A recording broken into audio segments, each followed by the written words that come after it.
Hi everyone, so I've been quite busy with some other stuff going on lately and I haven't really been uploading videos on my YouTube here, but I wanted to highlight my last character that I have played in Archnemesis League, which is a melee ally hit slayer.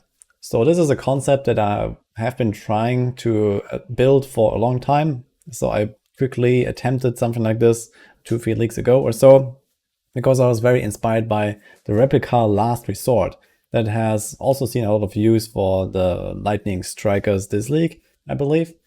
And I felt I really wanted to make some kind of low life build around this with a skill that scales on its own in some way, because those weapons are not exactly very powerful.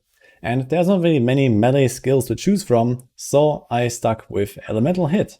And I gotta say, it actually has worked out pretty well. It's not like the craziest character ever, but on a fairly small budget, I was able to complete the entire endgame quite easily with this. I have done the Maven, no problem. I've done the Feared, Deathless. T60 mapping works like a charm. And it actually feels fairly solid. And I almost never died with this either. Despite a very small life pool of 2.3k life only, this actually turned out to be quite tanky, because I had 100% spell suppression, I had big armor, and I had overleech with Mal Pact. So I had insane recovery and an instant life flask that whenever I got hit, I could instantly fill up my entire life pool with that. And we also sap enemies, so they deal less damage with the Interrogation jewel. All in all, I gotta say that for being a melee build, this felt actually quite good. And especially being a strike build that doesn't have any big AoE, it was actually pretty solid. So I used up to 5 additional strikes. I had an Awakened Ancestral Call for +3 strike targets. And I also had +2 strike targets from the glove implicit that you can get with the new Searing Exarch and Eater of Worlds mods. And building the whole setup cost me something like 15, maybe 20 exalts or so. So it was usually fairly cheap items, like the uniques are dirt cheap. And most of the rare items were also just like some nice buys that I could find for a good price range, somewhere in the range of like 20 to maybe 100 C each. And the only really costly part of this whole build that drove up the price was the Interrogation jewel. That was something like 8 exalts when I bought it. So depending on the demand of this jewel, it can be a little bit more or less, but overall it is nothing really crazy to assemble, but probably not exactly SSF friendly if you're trying to do that. The main reason why I wanted to include the integration is not just that it's a pretty massive damage bonus, but also that it gives an even further damage increase for elemental hit that scales with the amount of ailments on the target. So you get 3 ailments from the interrogation if you do all 3 types of damage, like fire, cold, and lightning. You get Scourge, Brittle, and Sap. And on top of this, I had skitterbots in my setup that also chill and shock around me. So I had up to 5 ailments on the target for 50% more damage. Since this is an elemental based build, it also uses the Omniscience Amulet. You might have seen this from some other builds, or maybe my Lightning Arrow build already, which gives it even more damage increase, especially against bosses, which is the one weak part of elemental hit. But even so, with my investment, the endgame bosses were totally fine. Sometimes this would depend a little bit on the crit RNG of my hits. In any case, if you want to learn a little bit more about the setup, I'm gonna walk you through it right now. So this is my character here. And as I had explained, my items are fairly solid, but nothing super crazy. Probably the most expensive piece is the glove, because this has a tier 5 implicit from the Searing Exarch with the 2 additional strike targets. This is quite useful for mapping, but I wouldn't say required, and you can get the +1 strike target from a tier 1 implicit, which costs absolutely nothing. So trying to get a tier 5 can definitely consume a few exalts, but probably not much more than that.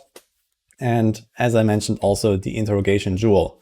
Those are the 2 big things that really cost some currency here. The other items are mostly armor evasion hybrid bases. I try to stack 100% spell suppression, so we have big amounts here on the chest, for example, a bit here, a bit there. So I use that to just get to 100% together with a little bit of investment on the tree. For example, we have courage here, which gives you 10%. And there's also 5% here. So here and there you stack up a little bit of suppression, and if you have 100%, it's gonna immediately make you a lot more tanky. Because of Crystallized Omniscience, I tried to stack some attributes where I could. For example, on the rings here, we have double attribute rolls. You can also go for triple. If you invest more in those rings, you can get even more out of it because of the scaling of Crystallized Omniscience. It is extremely powerful, and this will also mostly take care of your elemental resistances that you need. And in this build, I also generate all 3 types of charges, and with Arn's Anguish, the endurance charges are transformed into brutal charges, giving you a chance to deal triple damage. And we get a lot of brutal charges actually because of this Slayer node here, where your maximum endurance charge is equal to your maximum frenzy charge. So we try to pick them up from the tree. Here's one, and then we have the Ranger and we have the Shadow. So we have a total of 6, and there's also +1 here. So we have 7 charges for both frenzy and brutal charges, giving you 28% chance to deal triple damage. And with those triple damage hits, despite the rather low damage of a hit, you would apply really big ailments. And even on big bosses like Maven, I would have no trouble maxing out my Brittle, my Sap, and my Scorch elemental ailments. So I get full benefits. I essentially instantly jump to 100% crit chance. I do more damage, they deal less damage. It's pretty amazing. There are actually multiple ways to generate most of these charges in the build. So first of all, we have the Replica Last Resort Corrupted with a chance against power charge on crit. Just gives you some charges here and there. And we also have an Assassin's Mark with Mark on Hit. So this is also used for extra damage and gives us even more chance to get power charge. Then we have Frenzy Charge Generation. So I have this here on the chest, gain a frenzy charge every 14 seconds. I think this is a tier 3 implicit, so not really that expensive to get. And with a bit of frenzy charge duration, you can sustain them permanently. As you can see here, it always goes down to like 1 second remaining, and then it refreshes. The thing is, it actually takes quite long to get to 7 frenzy charges. So I added one more source of frenzy charge on kill, which was with a Megalomaniac that I found.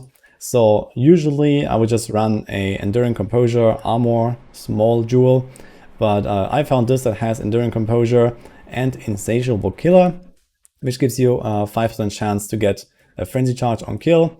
There are also other ways to get Frenzy Charge on kill. For example, you could corrupt your second claw, and there is also a Frenzy Charge on kill mod there.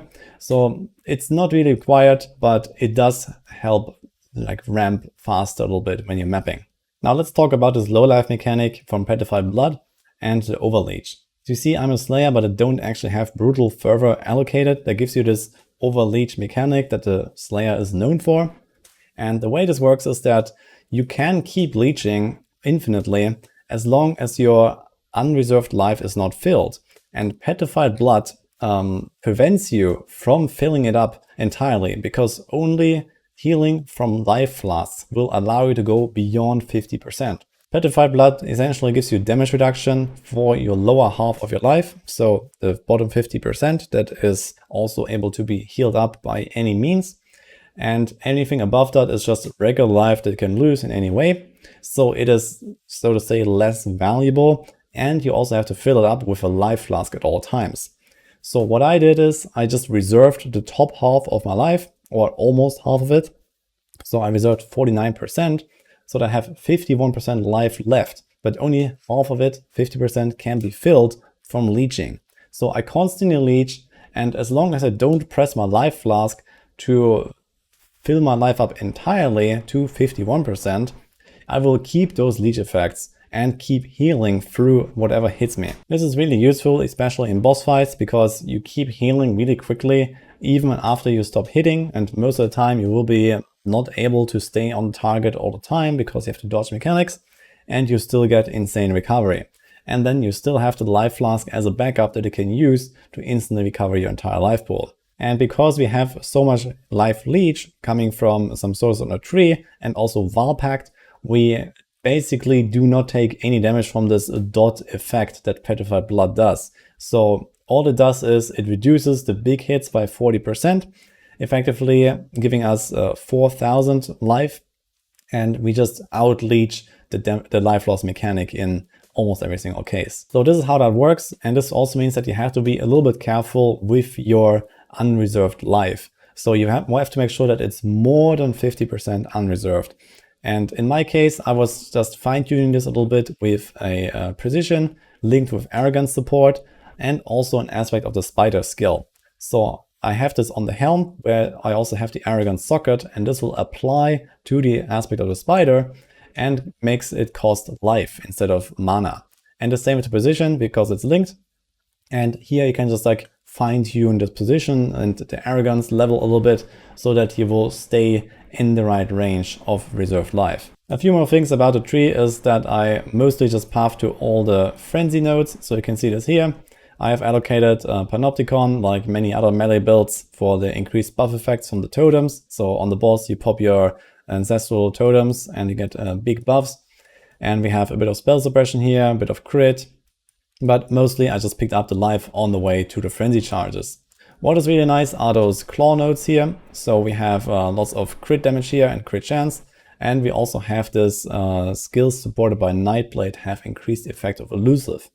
So when we attack, we have claws. We can use Nightblade support, which is very nice because it gives you massive crit multi. So there's also a reason why we use Withering Step to get even more elusive chance. And also gives us some damage avoidance in mapping when we're just running around. Here's a Lethal Pride. So this is just for extra stats to scale the Omniscience. So I just tried to find one that has a few decent nodes. So here's a bit of damage, here's a bit of strength, here's 5% increased strength, a bit more. And this also adds a little bit of value to all the small nodes here with some extra small stats. So nothing really crazy, but it helps out. And the source of Onslaught is the Graceful Assault here, which is very nice because it also gives you increased Onslaught effect, gives you increased armor and evasion. So this gives you nice defenses on top of everything. The jewels I have look like this. They seem quite expensive if you look at them with the triple crit multi, but they were actually dirt cheap because no one plays a build like this. And you can get these for 5 to 10 cares or something like this if you snipe a good one. Or maybe you get like double crit multi and another 1 or 2 good stats. So you can definitely keep an eye out for those. Here's a little bit of mana reservation efficiency and also increased effect of auras. So this helps you to get all the auras going. In total, we have Determination, Petrified Blood, with an Enlighten level 3, and also the Skitterbots. You can probably tweak this a little bit, but the mana is quite low, so there's not really that much room for changing stuff. And I also had double Elrion Craft for -7 mana cost, and the Helm Implicit for minus mana cost. So you have to invest into that a little bit or else it might feel kind of clunky. Earlier when I was leveling the build, I actually was using an Enduring Mana Flask for a little while until I had fixed this, but you definitely don't want to keep using a Mana Flask forever. Here's also Call to Arms, which is very nice to press Enduring Cry. So like this you have a fast track to get endurance charges, especially on boss fights. This is quite useful when they might not be hitting you for Enduring Composure. So this is not actually a requirement, but I felt it was a lot more smooth to generate your brutal charges this way. And finally, there's also the attack mastery here, with strike skills target enemies up to 30% further away, with the additional targets from your gloves or also from this node. So here's also another attack mastery you could take for mostly increased area of effect, if you don't really feel like you need this +1 target.